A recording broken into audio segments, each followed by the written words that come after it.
Hey guys, Bugazala here, and welcome back to 999. Last episode, we went through door number 6. We got to the engine room, and we fixed the puzzles there. June fainted. She was really warm. She had a high fever, but she seems to be doing a little bit better now that we're in the cargo bay.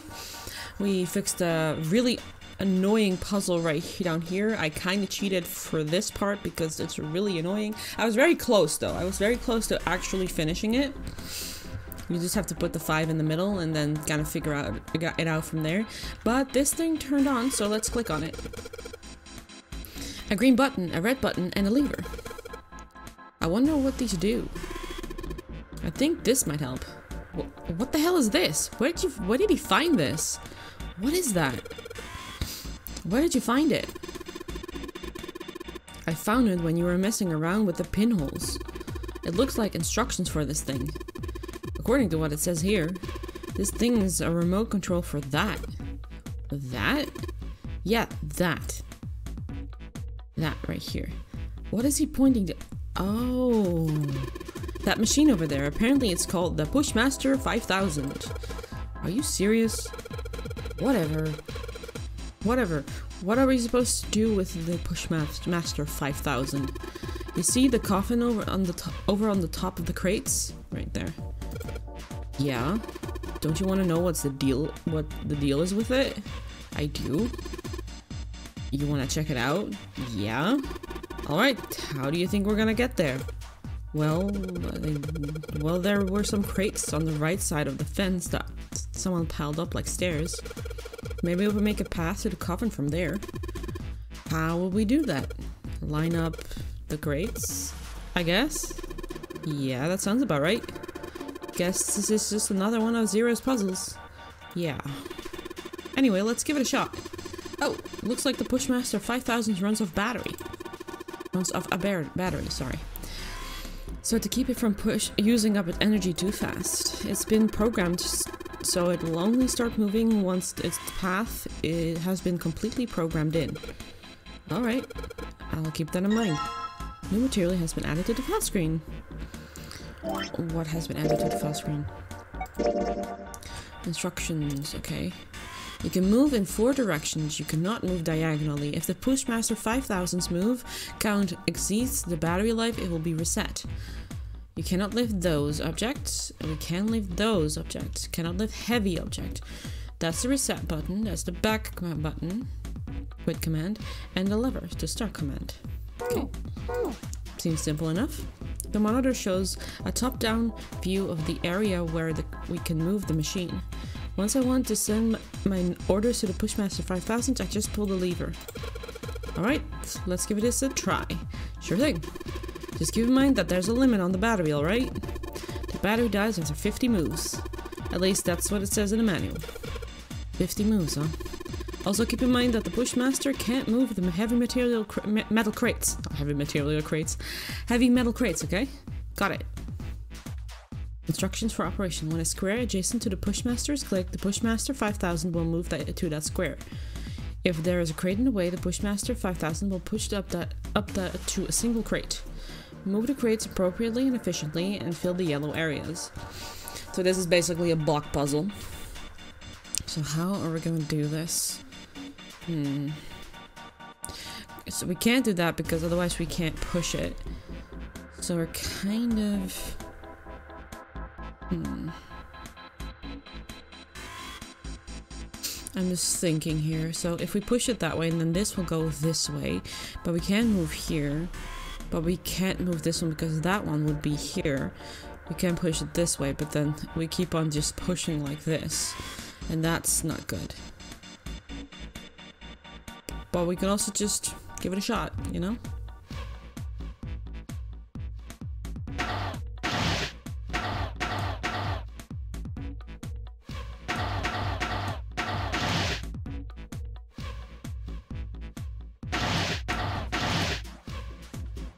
Something.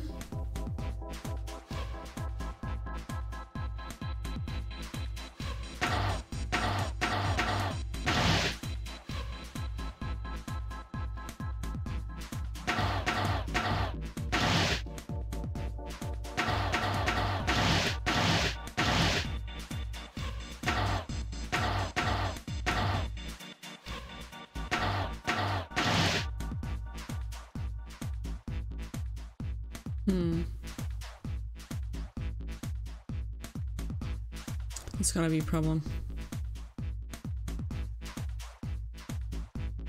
Yeah, that's gonna be a problem. Oh, sorry. I thought back was like back like one back, you know? Not like completely back. Why did I do that? I'm gonna go this way.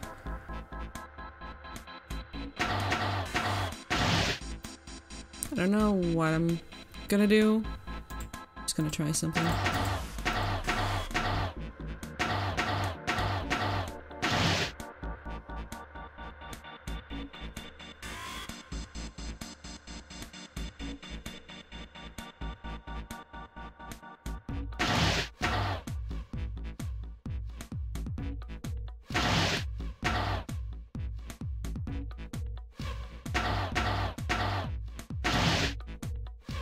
Nope, definitely not.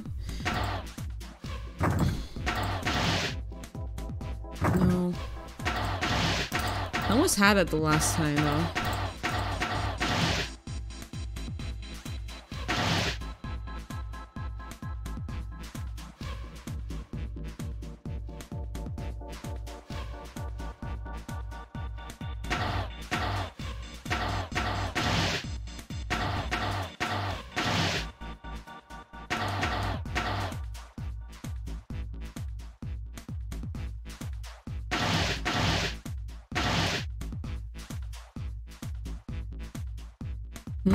Okay.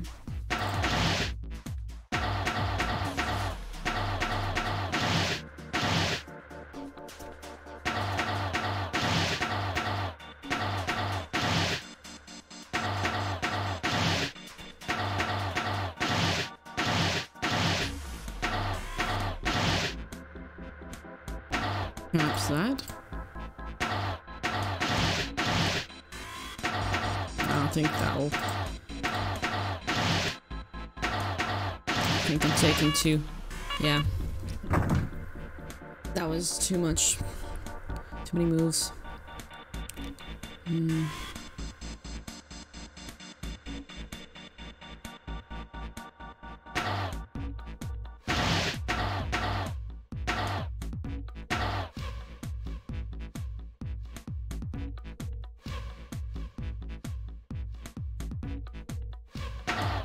Has to do something with this, right? I'm not stupid.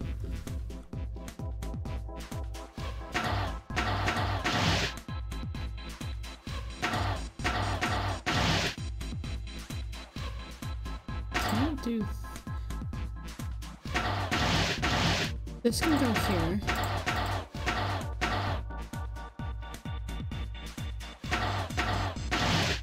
No, fuck. Shit. No.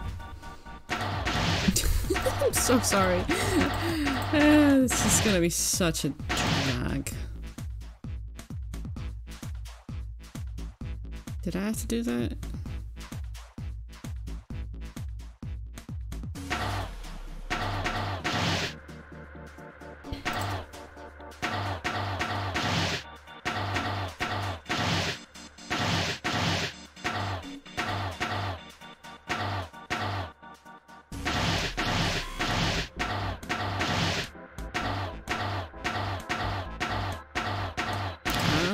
Like this. So close. Oh, god damn it.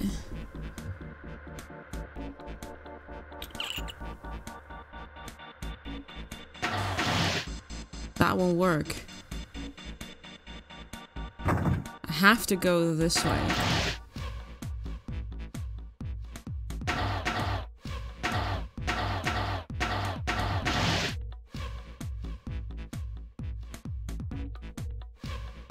There has to be some way I can push that up otherwise, because I can't push from this side to get one in here.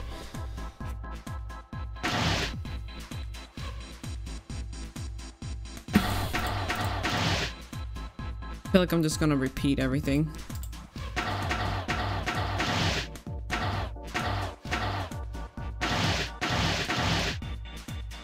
Does that make sense?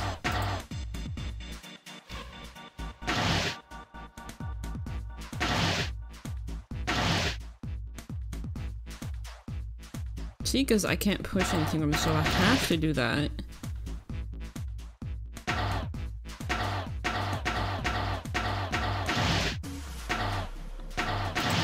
Just... and that's it. Hit. Oh, that's just the operating things. Is there some other thing that I'm missing here? I'm just gonna try some things.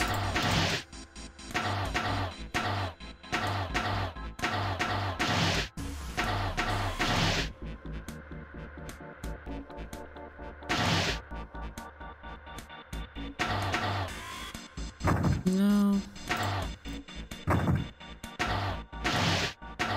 Maybe.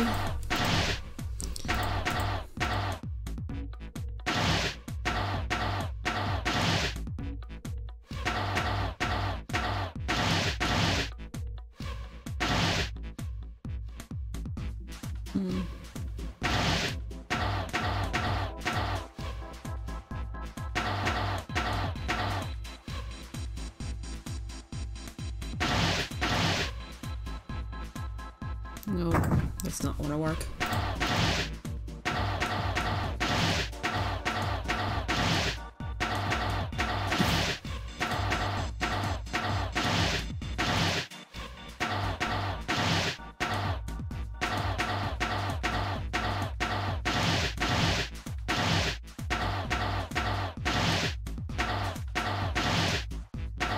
No, it's not gonna work.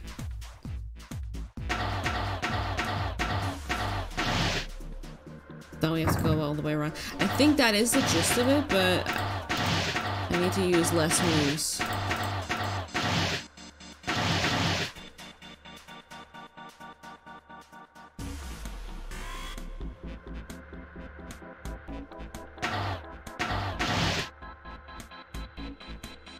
Well, that's not gonna work.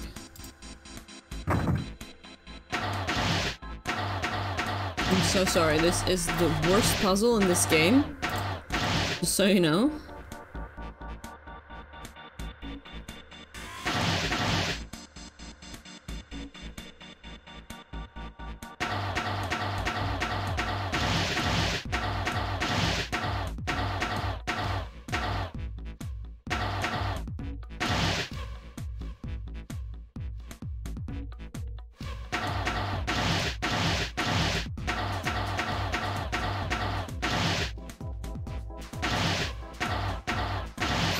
There we go.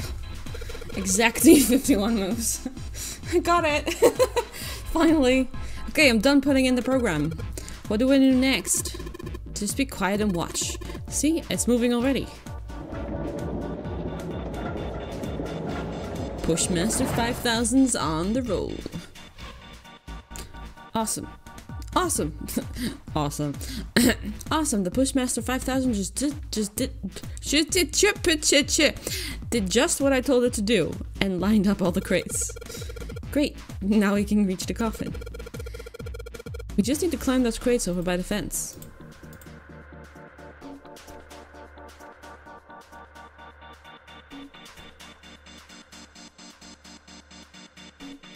Here we go. Mommy! You want your mummy? Oh, he wants his mummy. He wants his mom. Just kidding. Really? Whatever. Just open it. Oh god, why am I in advanced mode again? Damn it. He smirked heartily at his own jokes. Sigh, really? Jinbei grumbled and shook his head. Whatever, just open it. Okay. Jinbei resisted the urge to remind Santa that he would have opened it a long time ago if Santa hadn't interrupted, and quickly threw up the lid of the coffin. They peered inside. Contrary to what they'd expected, the inside of the coffin was quite large. It was mostly empty, but not completely so. Laying on the bottom was a rusty key. A small key, and a gun, and next to the key, A gun? Yeah, a revolver. It looks pretty old. I wonder if this is a replica. Junpei reached down slowly and cautiously picked up the revolver. In his hand, it felt heavy. This thing is... Checked the cylinder. There were 6 Are bullets. these real bullets? The barrel was rifled. Riffled? Riffled. Rifled is with 2 F's. Riffled, and nothing seemed to be blocking it.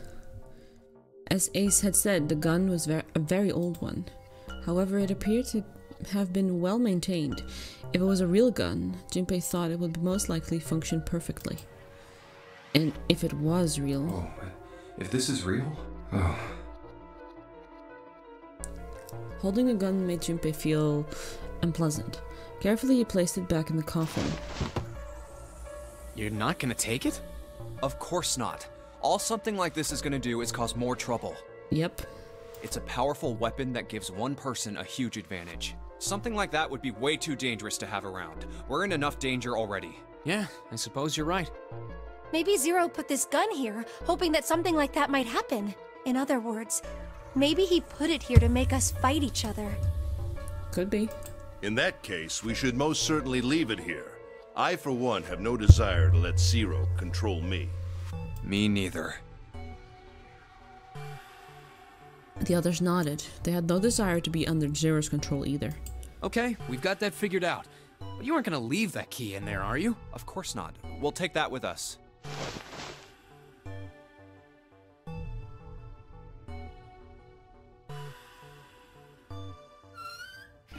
Shit, sorry. God damn it. I placed the gun back. I'm sorry, I didn't read that part. I'm so sorry. I was just thinking about, like, the gun and stuff. And what would happen.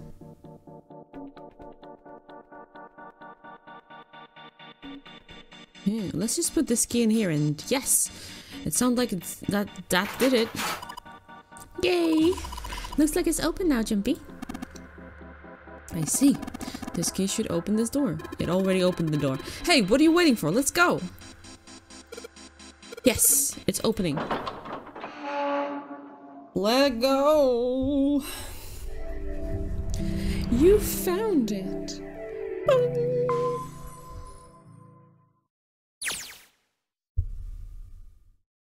The hallway that left the cargo room headed straight towards the stern. A long hallway, huh? Let's check it out.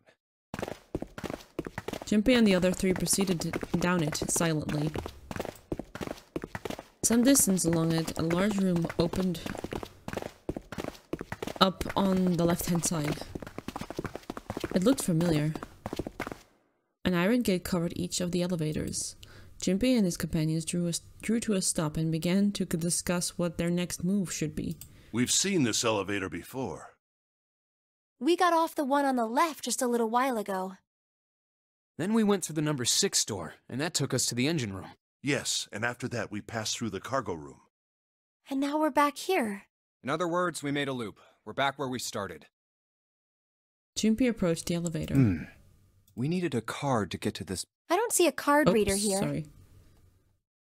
Perhaps we aren't able to activate it from this location. Why don't you just try pushing the button? Yeah. Gently, he pushed the triangular button on the wall. A moment passed. And it works. It works!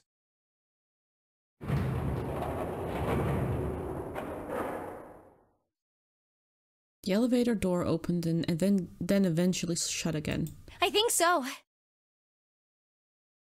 Pushing the button had apparently restored power to the elevator. Good. Now we can go back if we need to. What do we do? Should we return to C-Deck? No, this hallway keeps going. Even if we do end up going back, I think we should see what's down there first. I agree. Let's go. Their decision made, Junpei and his companions left the elevators behind and continued down the hallway. Sometime later, Looks like it ends here. Santa, who had been walking several paces in front of the rest, suddenly stopped. Only one door. We know which door this is.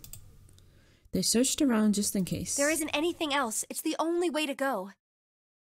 It was the door or nothing. All right, let's open it. Junpei took a deep breath, readied himself, then grabbed the doorknob and pulled the door open. Ah, it's dogs! No, zombies! Ah, Resident Evil! He paused for a moment, then stepped through into the room. And there he saw the number that had hung over their heads since they'd woken up. 9.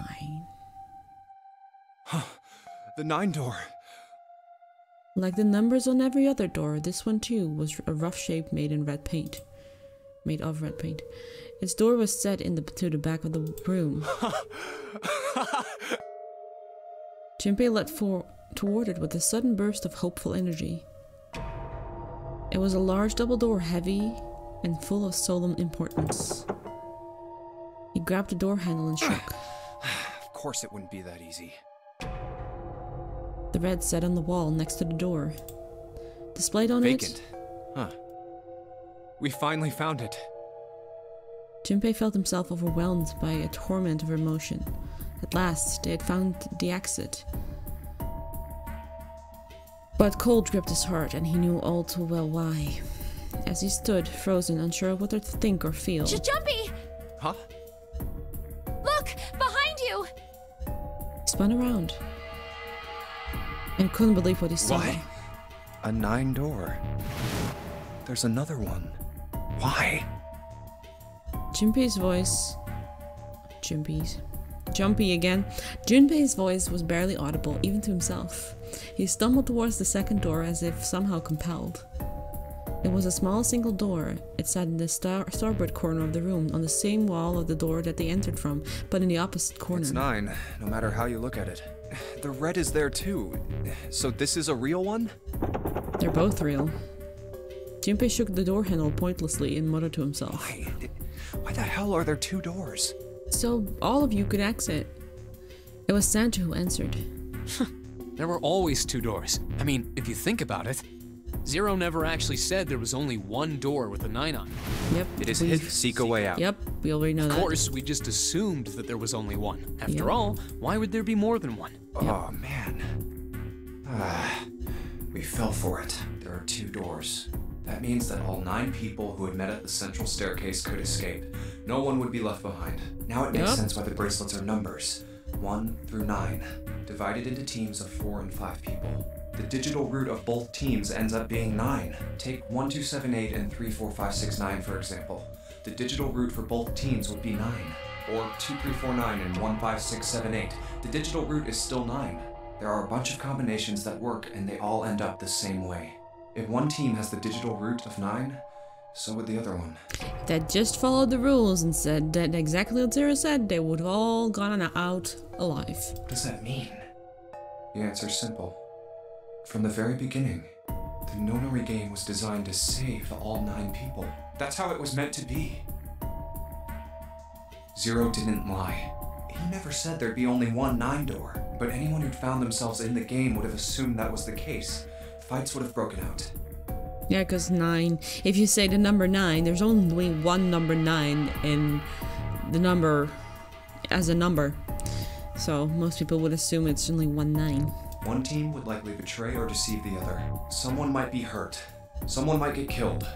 And all of that But happened. eventually, they'd reach this very same room and realize how pointless all their infighting was. Yep. There were 2 doors. There was no need to kill each other. It was to prove that something, spoiler,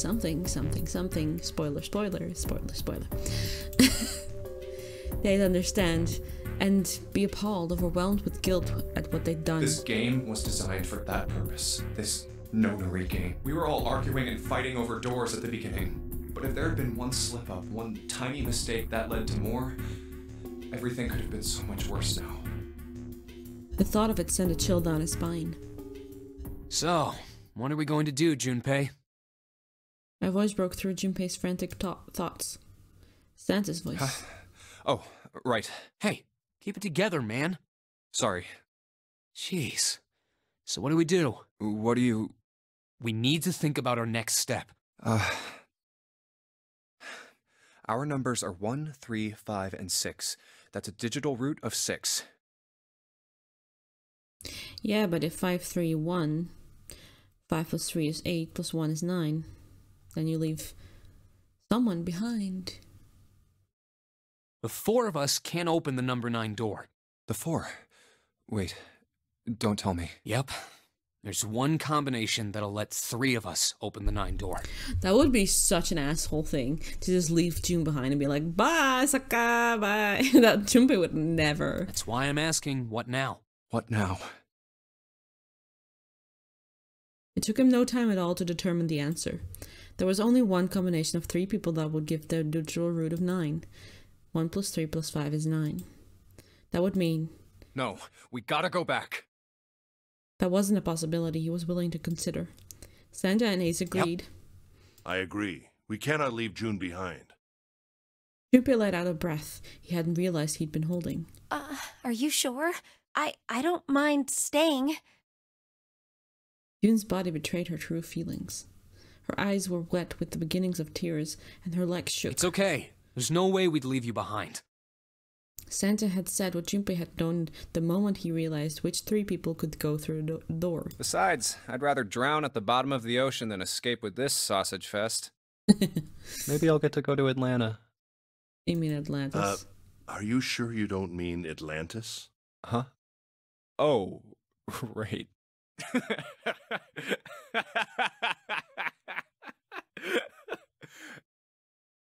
Perhaps it was the sudden reassurance that no one wanted to leave June behind, but Junpei laughed harder than he had in some time. Santa and Ace smiled. You guys. June blinked tears from her eyes and bit her lip. She didn't seem to know what else to say. Very well. Best we head back to C-Deck then. We should be able to take the elevator we passed earlier. Perhaps Clover, Seven, and Lotus will have returned from door 1. Even as Ace spoke, they knew finding the others wouldn't improve the situation. But even with all 7 of us. Ace knew it. They all knew it. Standing around here isn't going to accomplish anything, don't you agree? Let's find the other 3 first, and then search for another solution. I guess you're right. All right, let's go. Ace looked at all 3 of them, then turned and headed through the door. Yeah. Okay.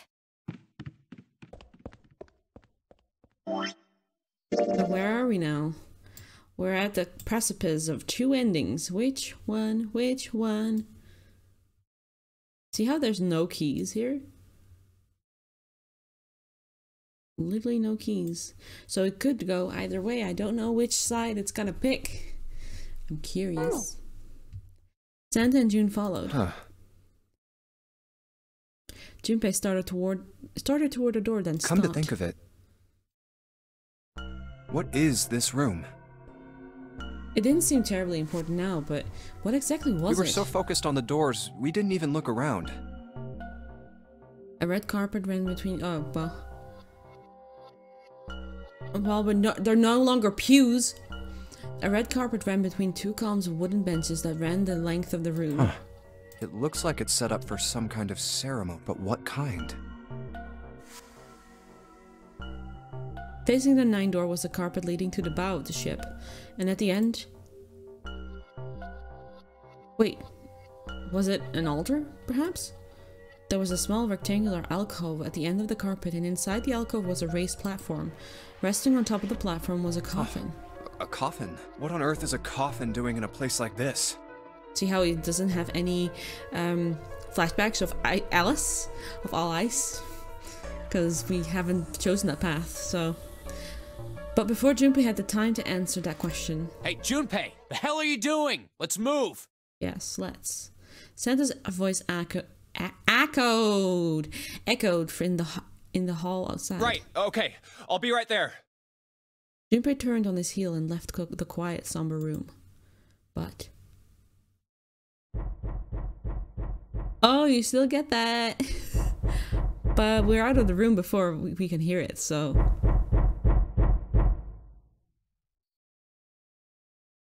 Dot dot dot. Dot dot dot.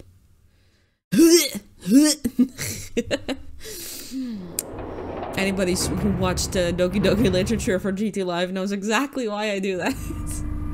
I think it's so ridiculous. They took the elevator up to C deck. Once there, they headed back towards the main hall and the central staircase. It didn't take them long. Look, it's... Lotus and Seven? 7 and Lotus. I did it the other way around, Lotus and Seven. He said Seven and Lotus. They didn't look happy. We've got a problem. And Clover's gone. Yeah. What? Of course she is. She was already kind of weird. Junpei and his 3 companions looked at one another. He turned back to Seven and Lotus. What do you mean, gone? Lotus and Seven. Santa, Ace, and June had their own questions to ask. Why? You two went into door 1 with Clover, didn't you? Seven and Lotus responded as best as they could. Yeah, we went through the door together. But Clover barely spoke to us. She just did her own thing the whole time. Huh. There were 4 rooms on the other side of door 1. She wouldn't let us into the 4th room. She just said, I'll take care of this one. And shut the door. She must have blocked it with something on the other side. We waited for a while, but Clover didn't come out. We called for her, but she didn't answer. So I kicked down the door and we went into the room. But It was empty. Clover wasn't there. There was a door on the other wall. And it was open. We figure she opened the door and left by herself. We ran after her, of course, but Well, obviously we didn't find her. We figured that much out. Clover's gone. Junpei thought for a moment. When did this happen? We got here just before you. You certainly have excellent timing. So you haven't searched anywhere other than near the staircase? No, we haven't. Finally, Ace spoke. His voice had an edge of resolve and concern. Very well then. We'd best separate and look for Clover. We haven't much time left. Let's begin. Yeah. There were quick nods all around, and the 6 remaining players spread out. I don't know why I stopped there. There, like, there you go, like there. That's what my mind was thinking of for some reason. My brain, and when reading, is so fucking weird. Junpei and June ran to the large hospital room together. As quickly as they could, they searched around and under the beds and in the corners. She's not here. No, she isn't. If I'm correct, we should get the knife ending. Alright, just in case, we should go take a look in the shower room. Shower room? That's where her brother is. She might have gone to see him. June bit her lips. She knew, as Junpei did, that there was only one thing to see in the shower room, and it wasn't pleasant. Well, we might as well check, right? There was a screwdriver stuck between the door and the frame. Good. We can still get in. We should thank Seven later. Junpei and June slipped through the door, moved down the hallway, and stepped into the shower room.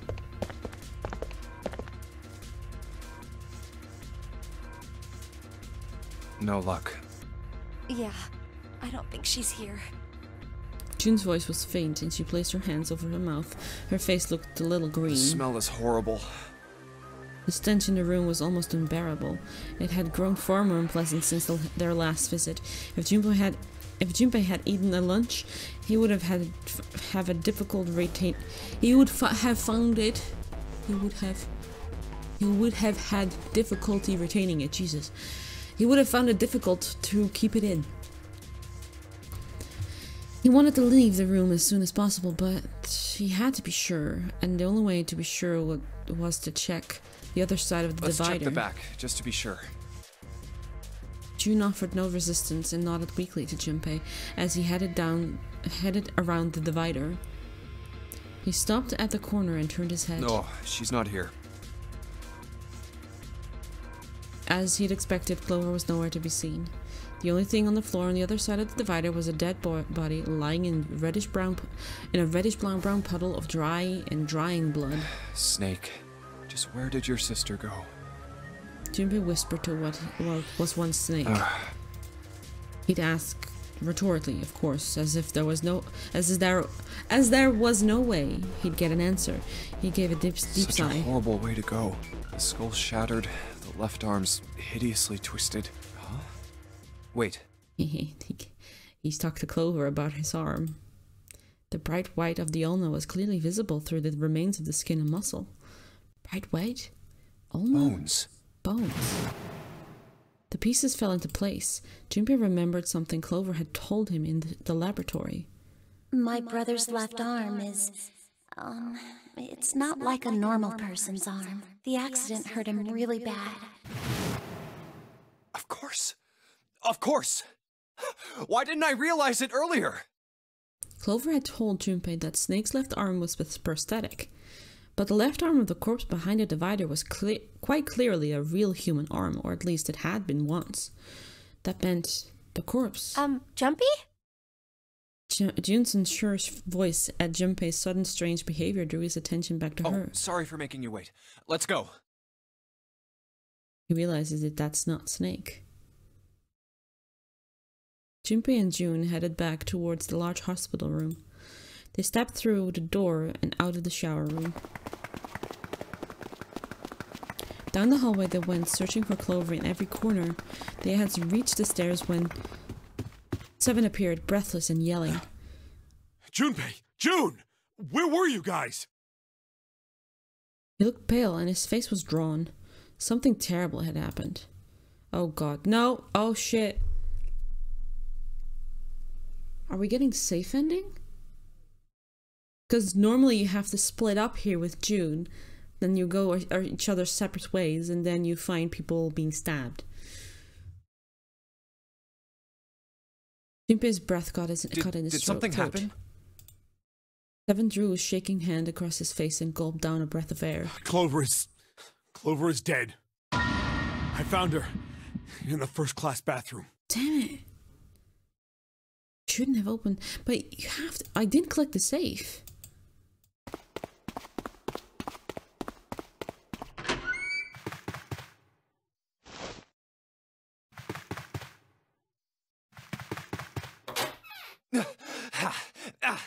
I guess we're getting the safe ending? Maybe? I don't know. All sound ceased for Junpei. The world was an empty, muffled expanse. Then he began to hear his own breathing. Poor Clover. Jun's mouth moved, but he heard nothing. Nice butt, though, I'm saying. She tried once more, and then her energy was gone, and she collapsed against the wall. He could have helped her, but he hadn't, and now she was dead. So he stood there, frozen in place. Clover. Why? Why did this happen? He forced his body to move.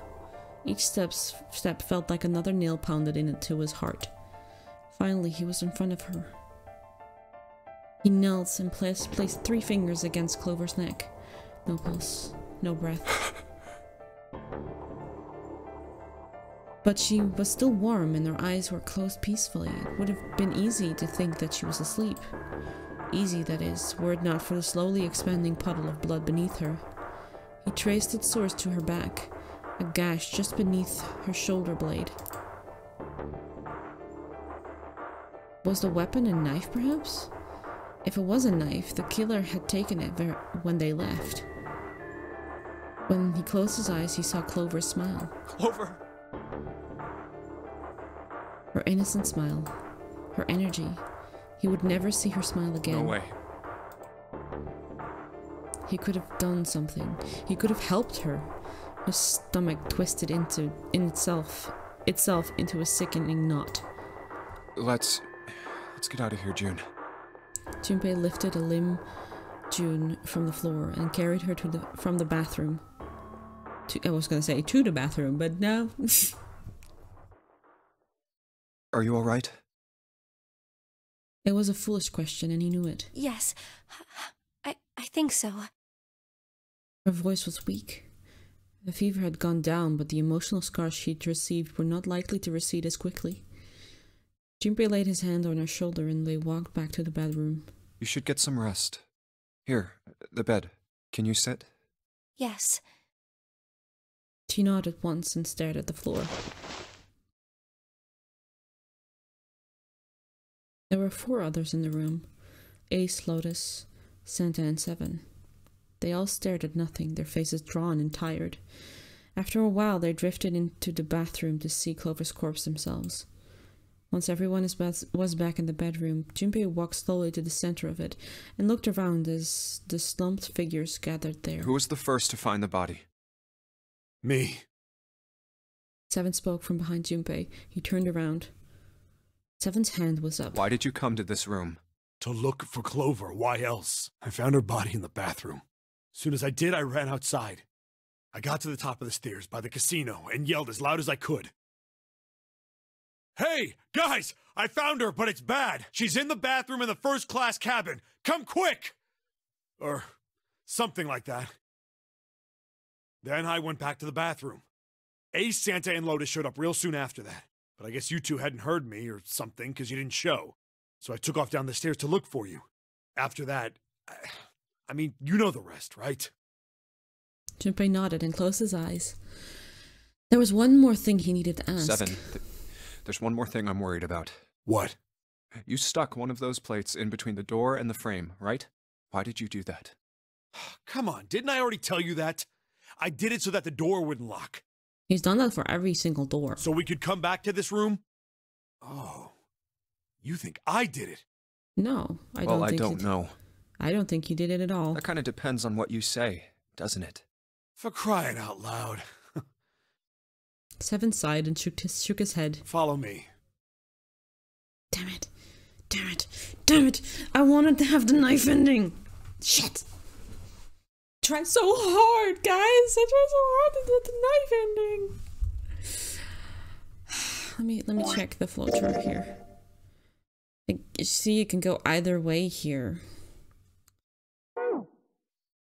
There were two doors standing next to one another. He opened the one on the right, which the safe is in. A closet? I didn't click the safe, though. I only clicked this thing. I didn't click the safe. You can't complete the little piano game if you, don't open this thing to get the score out. Yeah. Seven stepped inside. He stood in front of one of the shelves that filled it and gestured towards the small box. The box was a small metal cube. He looked at Junpei. This is the reason. This safe. We couldn't open it when we were getting through this room. Mind if this happens, the safe thing, that usually is the name of the ending. And when it shows up, usually you get that ending, so... Yeah. We couldn't open it when we were getting through this room. I figured there might be something pretty important in it. I couldn't stop thinking about it. I figured eventually we might figure out what the numbers are for the safe. And if we did, I didn't want to screw around with door 5 again. So I put the plate in the exit door so we could get back in that way. Yeah. Junpei nodded and looked at the safe. He grabbed the handle and shook it. Figured it wouldn't open. It was as locked as it had been when Seven found it. There was one change, however. This is... Just underneath the safe was a pile of fine reddish-brown powder. Rust. Junpei stared at it, considering... If there's rust here, that means... Has someone opened the safe? Junpei left the closet. Seven followed him back to the bedroom. Huh? It was cold and quiet. No one spoke. They sat frozen in place by shock and grief and fatigue. The room felt tiny and oppressive, and the thick metallic smell of blood filled the room. So there's two people who were killed in this cabin, in door 5. Junpei turned and headed for the living room. Anything to get out of there. Here we go. Maybe there's another clue. Anything that might lead us to discover who stabbed Clover. As quickly as they could, they searched around and under the beds and in the corners. His eye caught on the door. The door that led to the passageway of door number 5. Behind this door. The 9th man's body is behind there. Maybe I should have another look at it, just in case. Quietly, he pushed open the door. Ugh. Just a little heads up. If you don't like vomiting noises, maybe just don't listen to this part. Because I believe Junpei vomits at this point. The smell hit him like blow to the face. Oh, the hell. He's been the here smell is... for a long time now. His lung contracted, unwilling to inhale such fetid air. Fetid. Acid boiled up from the base of his stomach, churning what little food was there into a violent froth.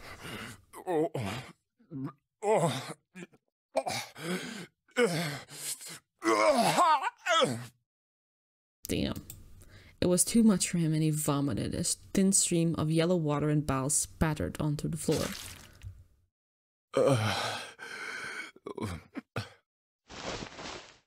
He wiped his mouth weakly and stared at the dead body. Chunks of torn flesh lay in an arc around the body. What remained of its intestines slid out onto the floor. The pool of blood that framed it was half dry, but so thick that it had taken a texture not unlike that of an egg yolk prepared sunny side up. Ugh. Ew. On the floor next to the broken mass, the man's head lay... On the floor next to the broken mass of the man's head lay his glasses, cracks spidering across his lenses. But there used to be something here, wasn't there? The bloodstains near them had already dried like scabs on the floor. Wait. That was when he noticed. It's gone. His bracelet. It's gone. It was right next to the glasses. But now... it was gone. The number 9 bracelet was gone. But why? Had someone taken it? He was turning it over and over in his mind when he heard Seven's voice. Huh? Where'd Junpei go? It had drifted out to him from the living room. Junpei walked slowly out of the hallway. Oh, there you are. Were you looking for something in the hallway? Seven looked up as Junpei entered the room. Yeah. Did you find something? He thought for a moment before he responded. No, nothing. Technically, it wasn't a lie. He hadn't found anything in a way. In fact, that was the problem. Something he'd expected to find hadn't been there, the 9th man's bracelet. What's up? Well, I wanted you to take a look at something. What is it?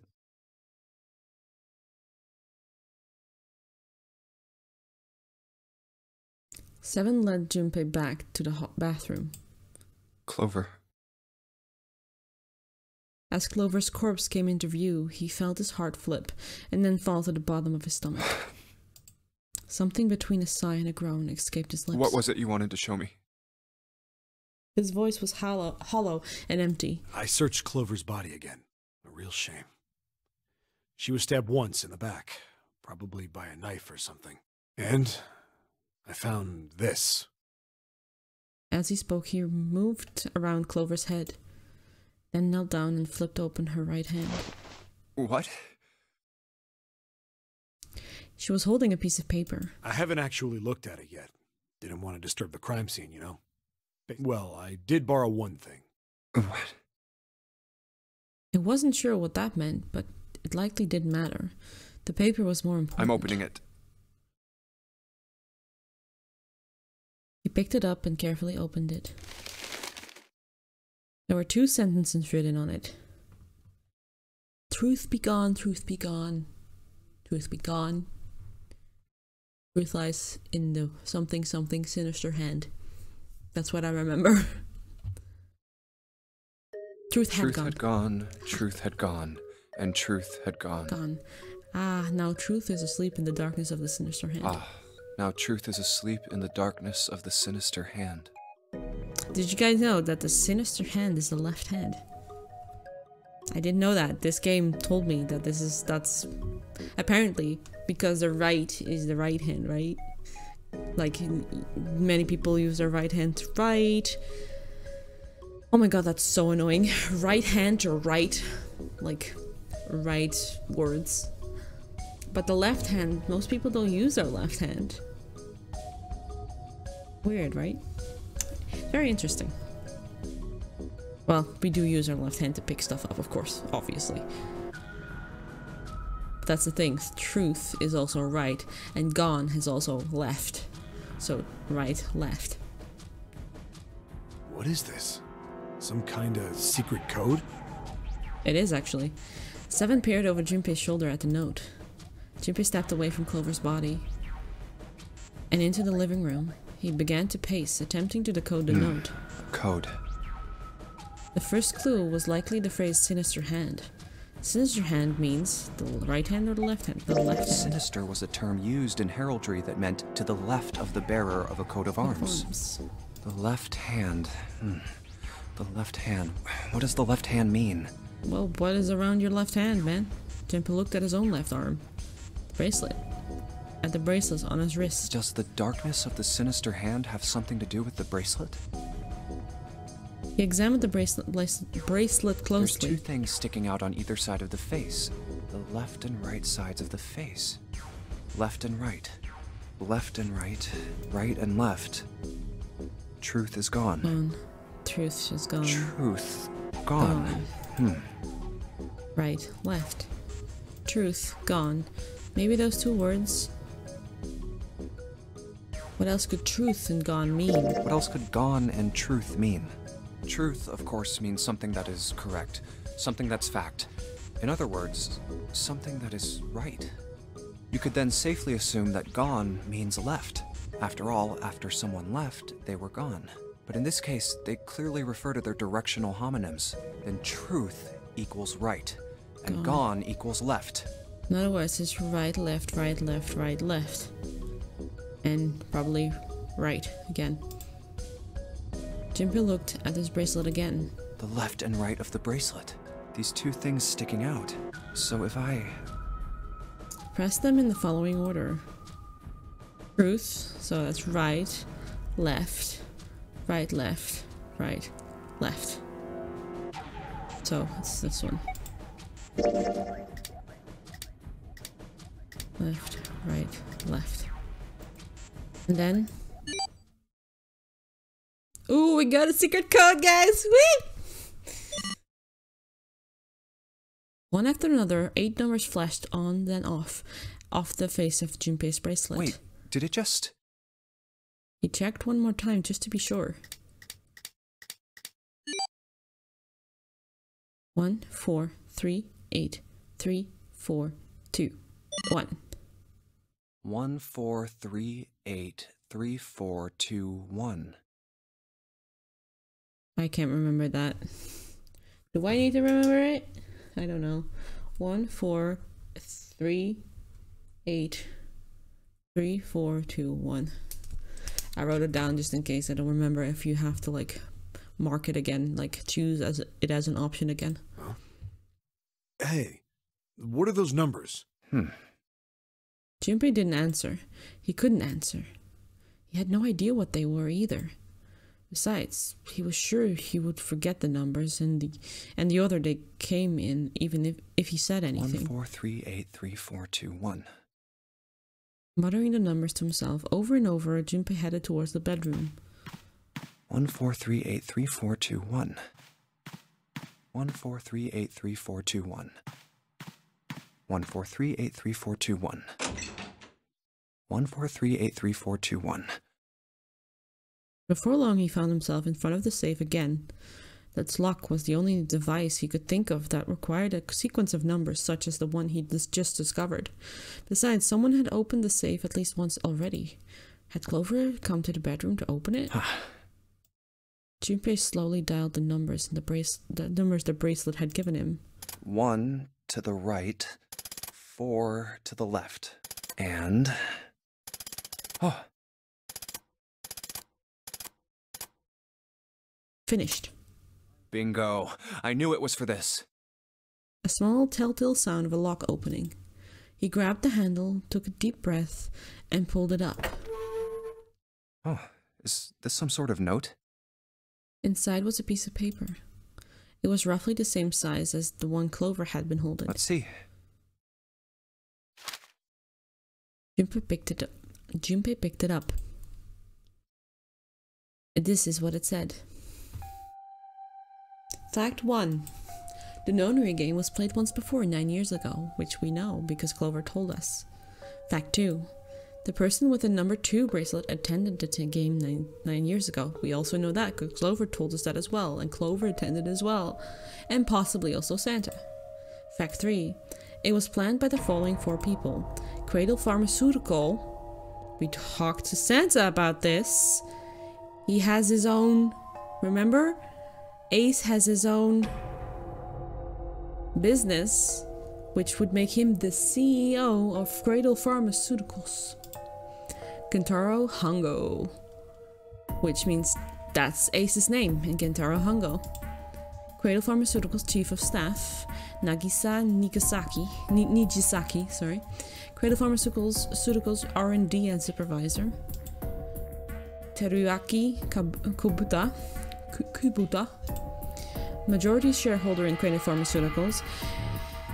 Kagachika Musashido. I must punish them for the innocent lives they've sacrificed. This is the only warning they will receive. That innocent souls might be saved, I now state the truth. 0.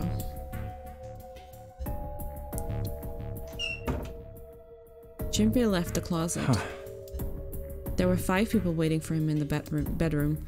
Ace, or should we say Gentaro Hongo, Lotus, Santa, 7, and June. He looked at them he looked at each one of them in turn, then slowly placed his hands in the pockets of his vest. Sorry, but do you think you could all come with me? Come with you? We're still here. We haven't decided yet. I want all of you to go to the big hospital room. Why? There's something I want to be sure of. What do you want to be sure of? I want to know if the person I suspect is really the culprit. Wait, then you're saying... Yeah, I think I've got it figured out. I know who killed Snake and Clover. The atmosphere in the room changed. Grief was suddenly gone, replaced by a tension like a leather strap, like a strap of leather stressed to its limits. 5 sets of air stared. 5 sets of airs stared at Junpei. Yeah, 5 sets of eyes stared at Junpei. He pretended not to notice. Anyway, if you could all please move to the big hospital room. I'll explain everything as soon as we get there. Then, almost as on cue, the bell began to ring. They all heard it. It was the bell from the clock in the main staircase.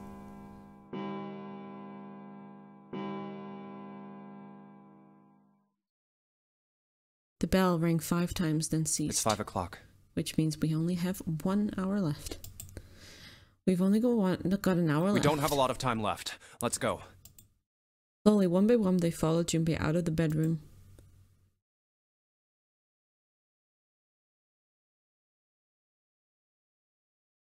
Actually, before we get started, I was hoping you could do something for me. Junpei stopped in front of the door and turned around. Ace, 7, and Lotus, could you please place your palms on the red? 7, Lotus is 7 and 8, which would make 15. Ace 17. 17, which means 8. Unless we are add our number, which 16, 21. That would make 3, so makes sense. Huh? Why? If we need to get to the shower room, why don't we just... No, we're not going inside. Once you've authenticated, step away from the door. Why? Please, just do it. Or perhaps you don't want to know who killed Snake and Clover. Junpei's implication was clear, and 7 understood perfectly. Fine. What about you, Ace? Lotus? Very well. Sure.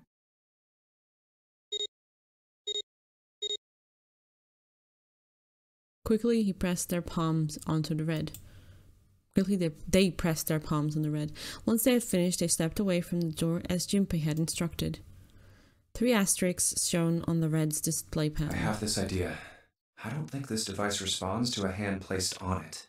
It instead reacts to a bracelet being brought close. There you go. Told ya. You don't actually need a hand. No, but Zero never said that. Zero never said that you had to place your hand on the thing. They said bracelets. That the bracelet was registered, not the hand. Junpei approached it and held his bracelet over the scanner.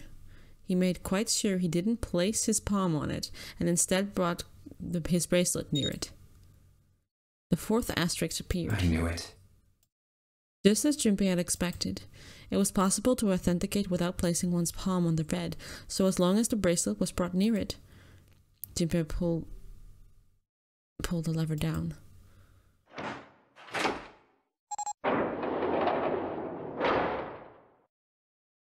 The door 3 opened like a hungry mouth.